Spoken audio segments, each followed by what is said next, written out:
So this is a video to demonstrate good, precise proprioceptive testing.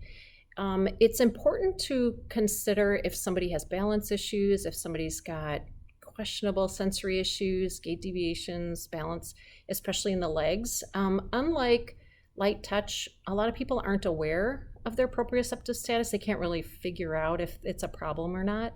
So it's always good to test, and the testing involves the most distal extremity joints first, so the thumb and the big toe, because very common neurons to be affected in peripheral polyneuropathies are the longest ones. And so you want to go to the ends of the extremities, and if they're intact, you can kind of generally assume that the more proximal joints are okay as well. So if you start there and it's impaired, you're going to move, or absent, you're going to move your way up the limb. But if your thumb and your great toe are intact, you can kind of assume the rest of the limb is good too. So I'm going to demonstrate on the toe, but you'll use the same properties and the same principles for the thumb as well.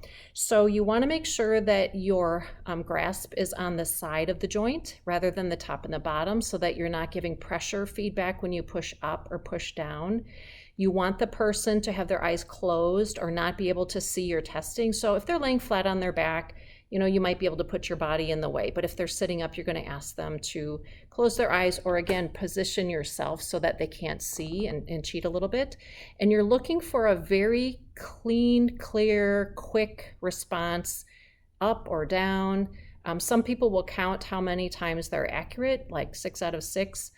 But the point is there's a 50-50 chance to guess right. And what's a little bit more sensitive is if they have to pause. I'm not sure. Can you do it again? I think it's up. Those are all pretty orange flags that they're probably not as sure about their position as they should be. It should be really quick, really brisk, and accurate every single time if it's intact. So let me just show you. Down here, I've got Ryan's foot.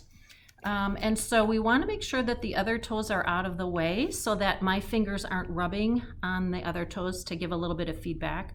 I'm on either side of the great toe, and I'm checking his range first so I know how much is available. You'd be surprised at how arthritis can limit that motion.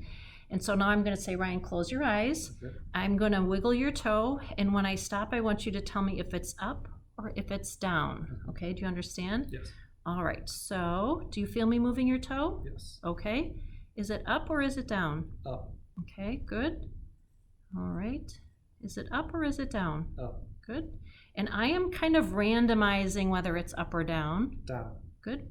So that he doesn't start expecting every time it's up and up. Or I alternate. It's always up and then down, then up, then down. Down. Good. One more. Up. Good.